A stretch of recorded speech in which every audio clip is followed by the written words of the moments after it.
The order was delivered without ceremony, without negotiation, and without the slightest trace of hesitation. Queen Camilla arrived, expecting access to a restricted collection inside the royal archives, only to learn that Prince William had personally withdrawn her clearance. The reason was even more explosive. Archivists had uncovered hidden instructions written by Diana, directions that named who could enter, who must remain outside, and what her eldest son was expected to protect. Before we go deeper into what this really means for the royal family, make sure to subscribe so you don't miss a single update. William stood inside the archive room with one hand resting beside a sealed envelope hidden for decades. The Royal Archives, the institution responsible for preserving the monarchy's historical records, had opened a conservation box containing Diana's correspondence and discovered the envelope beneath a false paper lining. Senior archivists compared the handwriting, seals, and authentication marks with verified material from the late princess. Every detail matched. This mattered because the collection held unpublished letters, private recordings, and handwritten reflections, capable of shaping how future generations understood her life. The prince read the paragraph once, then again. Diana's instruction was direct. No future wife of Charles could inspect, move, quote, or control the collection. His disbelief hardened into restrained anger as he realized she had anticipated a struggle over who would own her voice after death. The document also named William as final guardian, giving him responsibility for deciding who could approach the material. That duty was personal, but also dangerous, because refusing the queen meant challenging his father. Camilla arrived, believing the scheduled review would proceed. She approached the secured door, presented her clearance, and watched the access light flash red. An archivist stepped forward and explained that William had personally withdrawn her authorization. The queen consort did not protest. She stared through the glass partition as the future king placed his hand over Diana's envelope and said, "No one opens this collection without my permission." Her silence carried humiliation, shock, and a question she was not ready to ask. Did he believe she had come to erase his mother? Then the archivist revealed something worse. A second sealed note had been discovered inside the same box, addressed only to William. Its existence suggested Diana had not merely imposed a boundary. She had left her son an explanation for why that boundary must never be surrendered. Before he could break the seal, Charles learned of the refusal and demanded to know whether his son had excluded the queen or openly challenged the king. The door had been closed to Camilla, but the deeper wound was only beginning to open inside the family. This was never simply a dispute over papers. For William, the archive contained the last unfiltered fragments of a mother he lost too young. For Camilla, it represented a chapter of royal history that had shaped every judgment made about her. And for Charles, the discovery threatened to drag an old private tragedy directly into his reign. 3 lives were now trapped inside the words of a woman who could no longer explain them herself. William remained beside the sealed collection long after the access door closed. The archive was not simply royal property to him. It was the last protected place where Diana's voice had escaped speeches, anniversaries, and carefully managed remembrance. A royal archive is a guarded collection of documents preserved for history, but these papers carried something more dangerous than history. They carried the version of his mother that no courtier had polished, and losing control of that truth would mean losing her again. Camilla returned to her sitting room without speaking. The queen consort removed her gloves slowly, one finger at a time, while her private secretary waited near the doorway. Diana's legacy had followed her through every public duty, every ceremony, and every attempt to serve with dignity. She could survive criticism, but William's refusal struck deeper because it suggested that, inside the family, she was still viewed as a threat.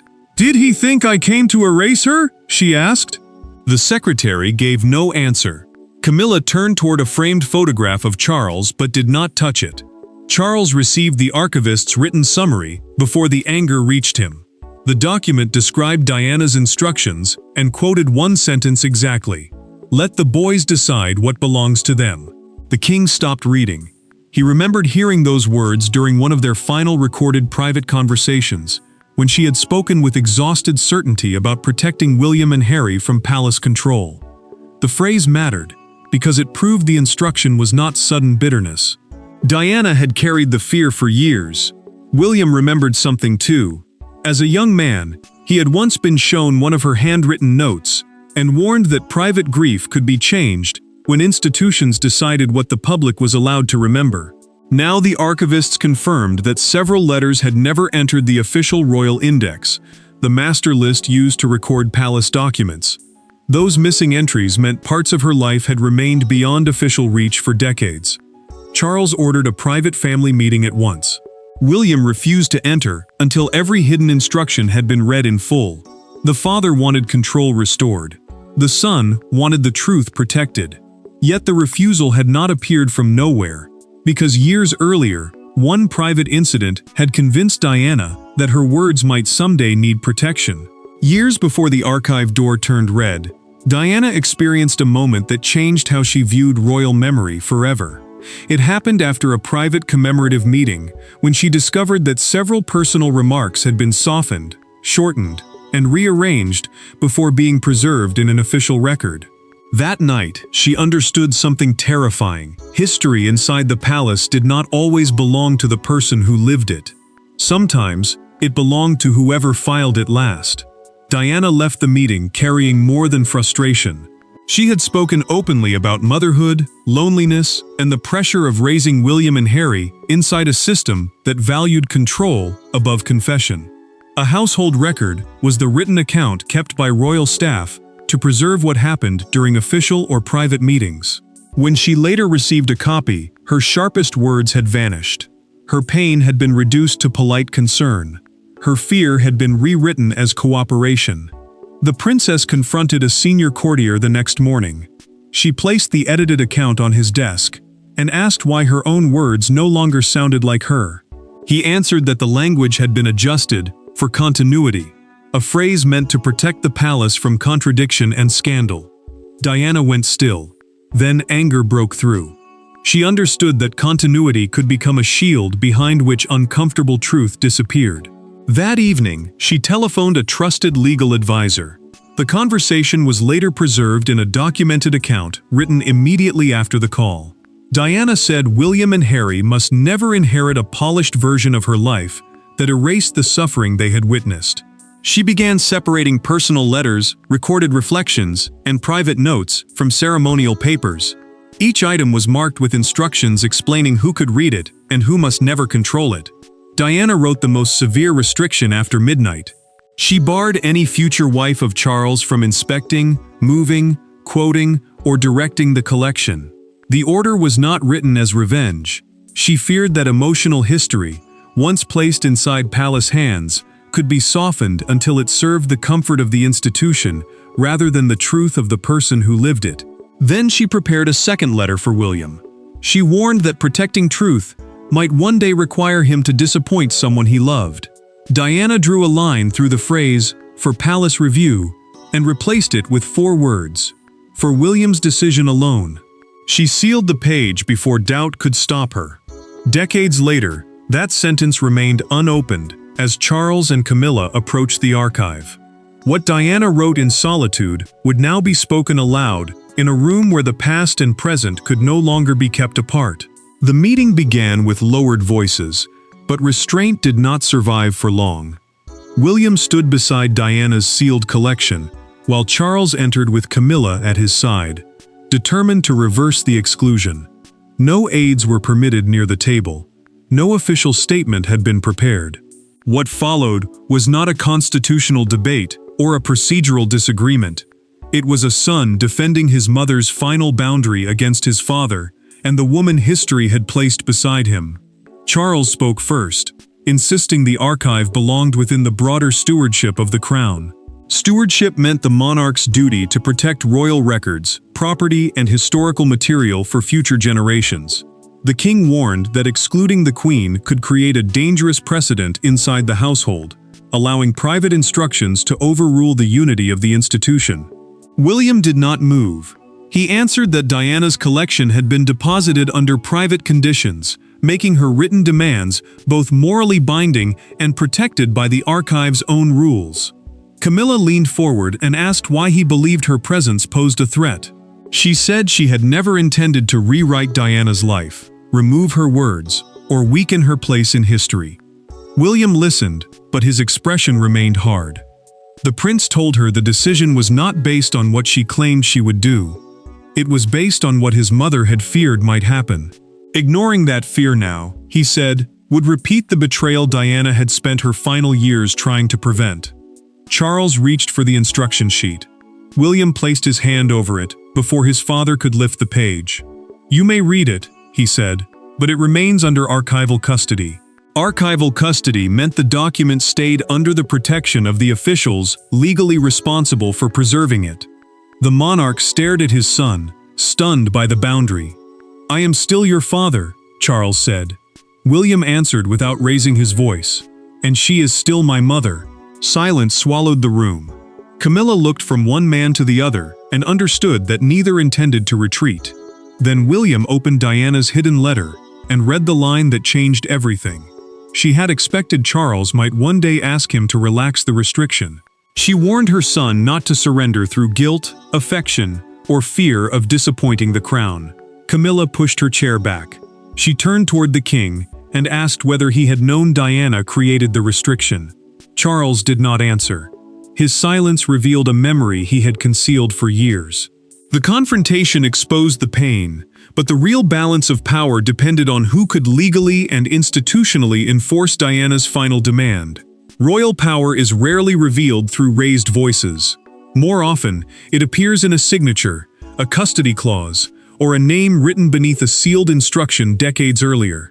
As the confrontation spread through the senior household, archivists and legal advisors examined the documents line by line. The verdict was devastatingly simple. William had not acted through sentiment alone. Diana had built a structure around her private history, and she had placed her eldest son at its center. The chief archivist returned with the original custody agreement and placed it between William, Charles, and Camilla. A custodial agreement is a legal arrangement explaining who may protect, manage, and access privately deposited material. Diana's collection had been accepted under restricted terms, separating it from the sovereign's general household papers.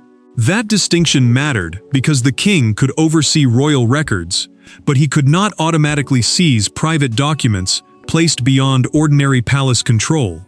William listened as his name was read aloud. The prince had been appointed family guardian, while an independent archivist held the procedural authority to block unauthorized entry.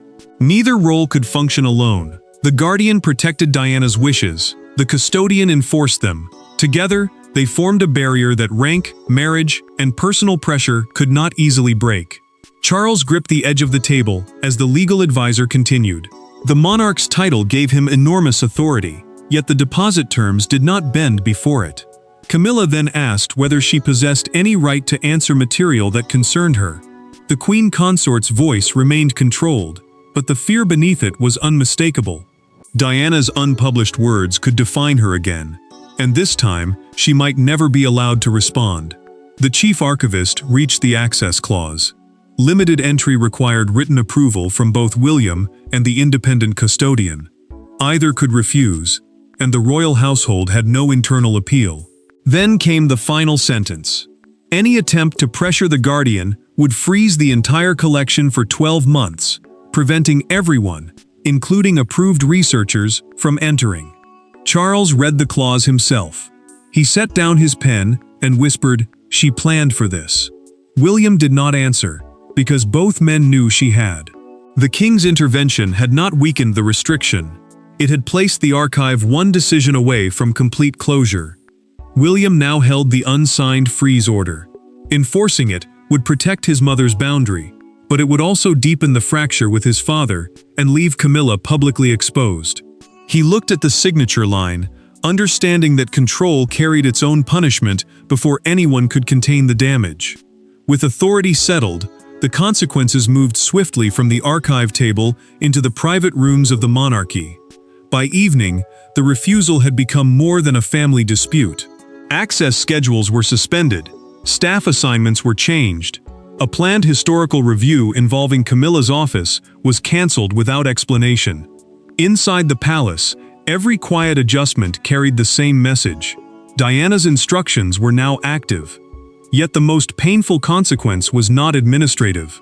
It was the growing realization that William had chosen to enforce his mother's boundary, even if it left his father and stepmother emotionally stranded. Camilla received the cancellation notice during breakfast and read it twice. The queen consort dismissed the room, leaving her tea untouched as silence settled around her. The Royal Archives, the institution responsible for preserving the monarchy's historical records, had suspended every review request linked to Diana's collection. That mattered, because the restriction no longer affected one visit. It now blocked Camilla's entire household from requesting summaries, copies, or even indirect briefings about the protected files. Charles called William before noon.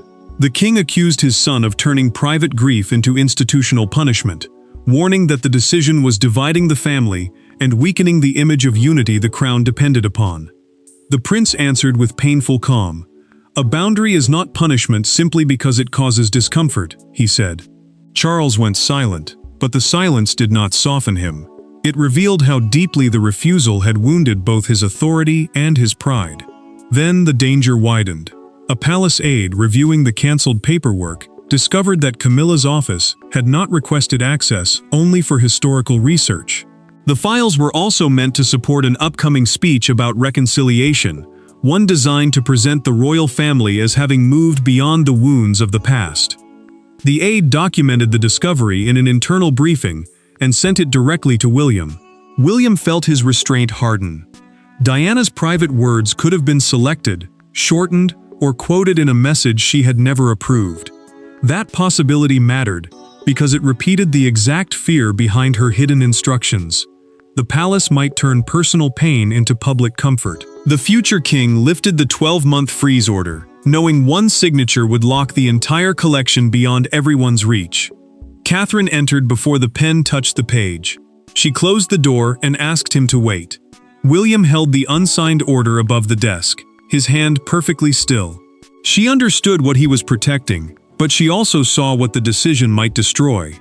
Before the order became permanent, William needed someone to remind him that protecting the dead should not require destroying the living. There were no lawyers in the room, no archivists, and no royal advisors waiting beyond the door. Only William and Catherine remained, separated by the unsigned order that could freeze Diana's collection for a year. The prince believed he was defending his mother. His wife did not disagree. But she asked the question no official had dared to raise. Could he honor Diana's warning without allowing the warning to consume every relationship she had left behind? Catherine kept her voice calm, because anger had already filled every other room. She acknowledged that Diana's instructions were explicit, and that William would betray his mother's trust if he reopened the collection under pressure.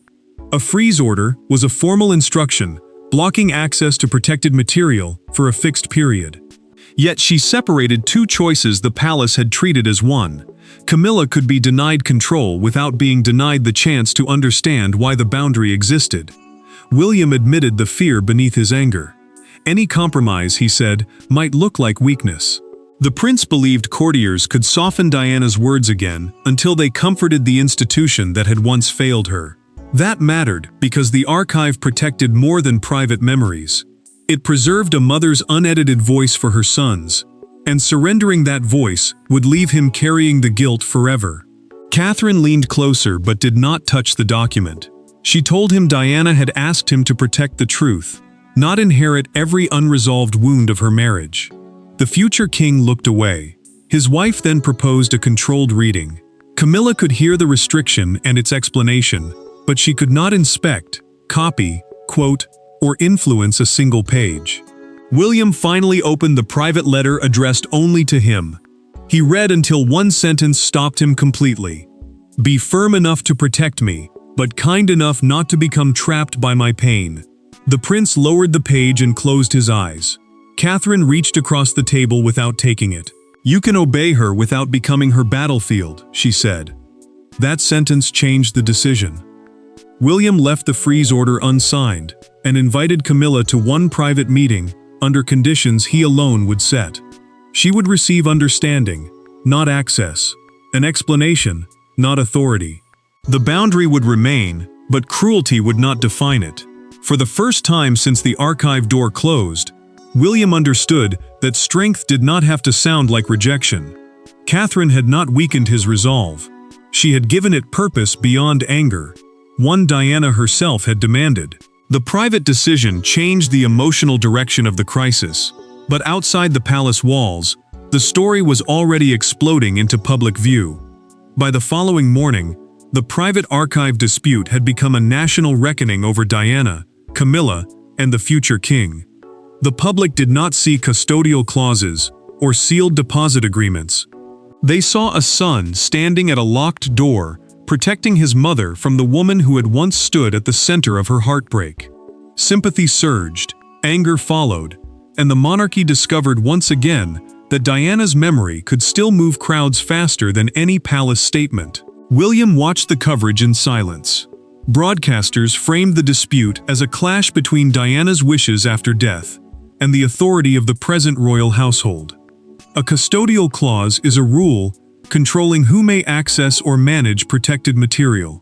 Yet viewers cared less about procedure than emotion. To them, the prince had done what the palace once failed to do: defend his mother's voice before it could be reshaped. Camilla opened the morning newspaper and froze. A black front page carried one image of the archive's closed iron gate, beneath the headline, "Her final word, keep her out." Old photographs of Diana appeared across television screens, dragging the queen consort back into the most painful chapter of her public life. She folded the paper in half until the picture disappeared, but the message remained. William heard commentators praise his loyalty while accusing him of reopening wounds Charles had spent decades trying to close. The future king ordered his staff not to celebrate the support. Public sympathy mattered because it strengthened his position, but triumph would turn protection into humiliation. He understood that Diana's memory could defend him and destroy the fragile dignity of others at the same time. Outside Kensington Palace, the argument became painfully human. A woman placed white roses beneath Diana's memorial gate while cameras broadcast live. For once, her son was allowed to say no for her, she told the presenter. The sentence spread across broadcasts within minutes, becoming the emotional verdict palace advisors had feared. Palace communications staff struggled to answer. Confirming the restriction would validate the archive story, while denying it would contradict authenticated documents. At midday, officials issued a written statement confirming that William had acted within the collection's custodial rules. The carefully chosen wording did not mention Diana's hidden instructions, but it recognized the prince's authority.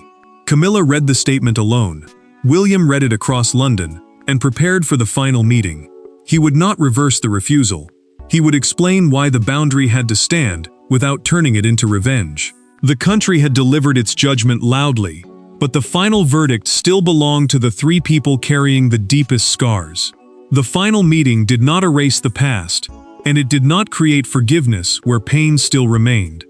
But it forced William, Charles, and Camilla to stop speaking through advisors, archive rules, and memories of Diana. The restriction would stand. Camilla would not enter the collection, control its contents, or use its words in public.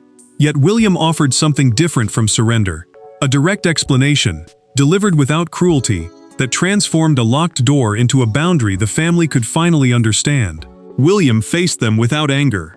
He confirmed that Diana's letters, recordings, and private reflections would remain protected under the original access terms. A family guardian is the person formally trusted to protect private material and decide who may approach it. The prince explained that this duty was not a weapon against Camilla. It existed to preserve his mother's authorship, meaning her right to control how her own words were used and remembered. Camilla listened until the silence became unbearable.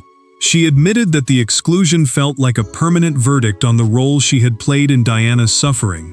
The queen consort said she feared no act of service, loyalty, or restraint would ever release her from that history.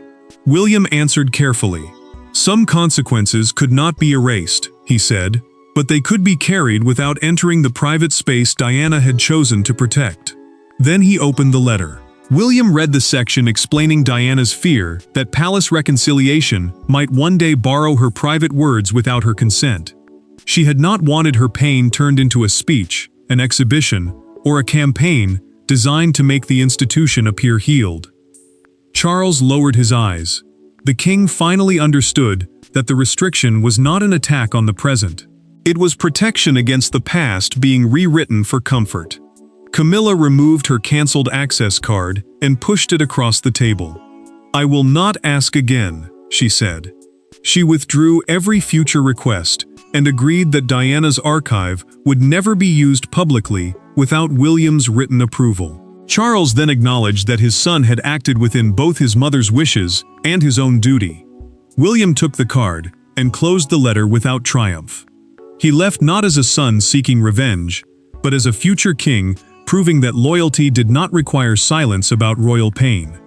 Diana's boundary remained. Camilla kept her dignity.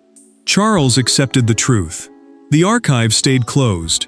Her words remained her own, and the family finally understood that moving forward required respecting what could never be taken back. Thanks for watching. Please don't forget to like and subscribe, and we will see you in next one.